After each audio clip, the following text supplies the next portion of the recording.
اگر بچے کی عمر 3 ماہ کی ہے تو کیا اس کی ماں روزہ رہ سکتی ہے؟ اب یہاں پر یہ تینوں سوال ایک ساتھ میں لے لیتا ہوں کہ عورتوں کے سوالات ہیں. عورتوں نے پوچھا ہے حاملہ ہو، پریگننٹ ہے عورت، یا بچے والی ہے، یہ دونوں صورتوں میں یہ دیکھا جائے کہ اگر وہ روزہ رکھتی ہے تو اس کے بچے پر خطرہ ہے. جیسے پریگننٹ عورت، حاملہ عورت، خطرہ ہو سکتا ہے اس کے بچے کے لیے. یا دودھ پلانے والی عورت کہ اگر وہ روزہ رکھے گی تو اس کے بچے کو دودھ نہیں ملے گا. ان دونوں صورتوں میں عورت کو روزہ چھوڑنے کا حکم ہے، اجازت ہے. وہ چاہے تو روزہ چھوڑ دے، لیکن قضا تو بعد میں کرنی ہوگی. کفارہ نہیں، قضا ہے. کفارہ بہت سخت ہے. ایک روزہ جان بوجھ کے چھوڑا، کوئی عذر نہیں تھا، تو کفارہ اگر آ گیا تمہارے اوپر تو ایک کے بدلے 60 روزے رکھنے پڑیں گے. کفارہ بڑا ہے لیکن قضا ایک ہی ہوگی. تو ایسی عورتیں جو حاملہ ہیں، پریگننٹ ہیں، یا پھر دودھ پلانے والی ہیں، اگر ان کے بچوں کو تکلیف ہونے کا قوی اندیشہ ہے تو وہ چھوڑنے کی انہیں اجازت ہے، لیکن بعد میں تو ان کو اپنے روزے کی قضا کرنی ہوگی. اسی طرح سے عورت اپنے ایام میں ہے، یعنی جو ان کی ماہواری ہے، حیض میں ہے یا نفاس میں ہے، تو ان دونوں صورتوں میں بھی ان کو روزہ رکھنا جائز نہیں ہے، لیکن قضا ان کو پاک ہونے کے بعد کرنا پڑے گا. ایک سوال یہ ہے، روزے کی حالت میں بال اور ناخن نکالنے سے کیا روزہ مکروہ ہوتا ہے؟ نہیں، بالکل نہیں. بال بھی نکال سکتے ہیں آپ، ناخن بھی نکال سکتے ہیں، کوئی حرج نہیں.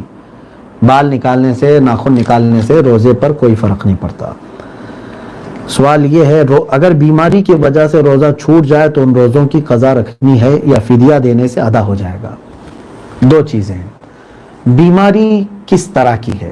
ایک ہے بوڑھا شخص جس کو شیخ فانی کہتے ہیں، یعنی اب وہ دنیا سے جانے کے انتظار میں ہے. اخیر زمانے کی جو بیماریاں ہوتی ہیں جن کو مرض الموت کہتے ہیں، یعنی اب صحیح ہونے کا اندیشہ کم ہے.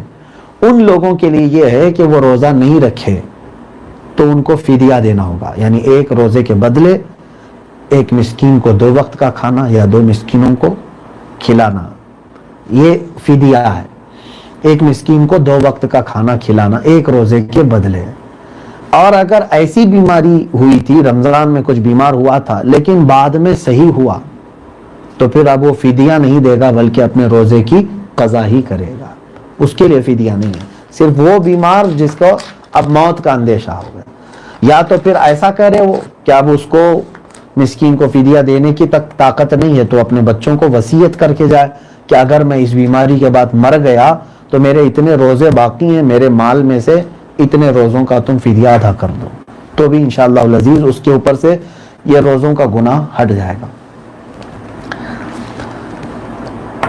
کوئی ہے شوگر کا مریض، ان کا سوال ہے کہ میں شوگر کا مریض ہوں، ڈاکٹر نے روزہ رکھنے سے منع کیا ہے، پھر بھی میں روزہ رکھنا چاہتا ہوں، اس حال میں مجھے کیا کرنا چاہیے؟ شوگر کے جو مریض ہیں ان کو زیادہ دیر تک بھوک برداشت نہیں ہوتی، جس کی وجہ سے اگر ماہر طبیب، حاذق حکیم نے اگر انہیں مشورہ دیا ہے تو ان کے لیے بھی اجازت ہے، وہ چاہیں تو روزہ چھوڑ سکتے ہیں. اور اگر صحیح ہونے کا اندیشہ ہے، طاقت ہو سکتی ہے بعد میں، تو قضا کریں، نہیں تو پھر وہ اپنے روزے کا فدیہ ادا کریں گے. اپنی جان کو جوخم میں ڈالنا، اپنے آپ کو ہلاکت میں ڈالنا شریعت اس کی اجازت نہیں دیتا. یعنی ایسی بیماری تھی کہ روزہ نہ رکھنے سے آپ کی جان محفوظ ہو سکتی تھی، پھر بھی آپ نے زبردستی روزہ رکھا تو پھر آپ نے اپنے آپ کو ہلاکت میں ڈال دیا. اس کا حکم اللہ تعالیٰ نے نہیں دیا ہے.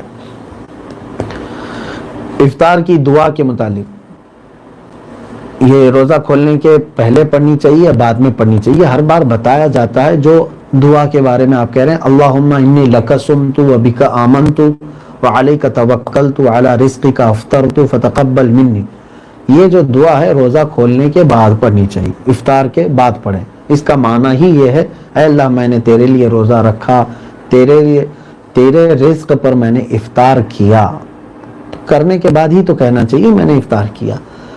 ایک چیز یہاں پر اور بھی میں بتا دوں، نیت جو روزے کی ہم کرتے ہیں نویت ان اصوم غدا للہ تعالی، تو یہ لوگ سمجھتے ہیں کہ فرض ہے، واجب ہے، پڑھنا واجب نہیں ہے، دل کے ارادے کا نام نیت ہے. سحری کرنے کے وقت آپ نے دل میں ارادہ کر لیا کہ میں آج کا روزہ رکھ رہا ہوں، بس وہ نیت ہو گئی آپ کی.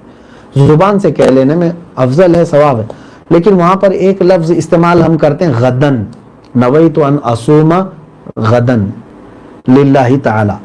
تو یہ اگر سحری کے وقت کر رہے ہوں تو غدن کا لفظ کہیں. پھر اگر فجر کی نماز کے بعد پڑھ رہے ہوں آپ تو الیوم کا استعمال کریں. غدن کہتے ہیں کل کو. نویت ان اصوم غدن کا مطلب ہوا میں نے نیت کی کل کے روزہ رکھنے کی. تو کل تھوڑی نہ ہے. فجر کے بعد جب آپ کہیں گے تو یوں کہیں گے نویت ان اصوم الیوم، میں آج کے روزے کی نیت کیا.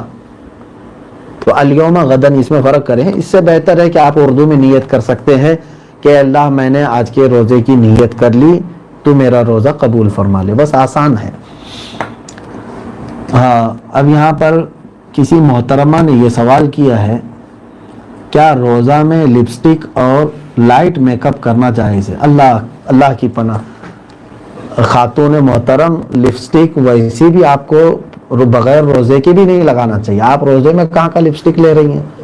اور پھر سوال کرنے والی بڑی ماہر خاتون ہوں گی، لاک ڈاؤن میں بھی ان کو لپسٹک کی ضرورت پیش آ رہی ہے.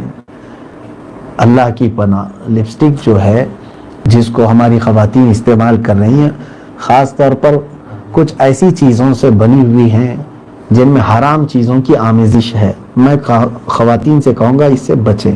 اس کے علاوہ کوئی ایسی چیز ہے جو حرام چیزوں سے نہیں مکس ہے، جیسے کچھ ویسلین بنے ہوئے ہیں ہونٹوں کو نرم رکھنے کے لیے، کریم بنے ہوئے ہیں، یہ اگر عورتیں استعمال کرتی ہیں تو جائز ہے، ان کے لیے کوئی حرج نہیں. اس میں اگر گلابی رنگت بھی آ گئی ہے تو کوئی حرج نہیں.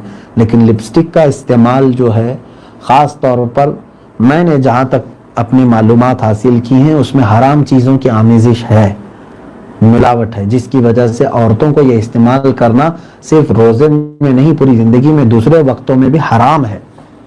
حرام و ناجائز چیز کو آپ لائٹ میک اپ کی بات کر رہے ہیں. لائٹ میک اپ کیا، فل میک اپ بھی کر سکتے ہیں. رمضان میں فل میک اپ بھی کر سکتے ہیں، مگر یہ سمجھ کر کے چلیں کہ اس میں کوئی بھی حرام چیزوں کی آمیزش نہ ہو. اور پھر میک اپ کسی اور کے لیے نہیں، عورت اپنے شوہر کے لیے کرے، یہ بہتر ہے. ایک سوال یہ ہے کہ روزے کی حالت میں لعاب نگل سکتے ہیں، یعنی تھوک نگل سکتے ہیں؟ نہیں نگلے تو کیا دن بھر تھوکتے رہیں گے، روزہ ویسے ہی خراب ہو جائے گا آپ کا. بھائی یہ اندر کی چیز اندر لیتے رہیں.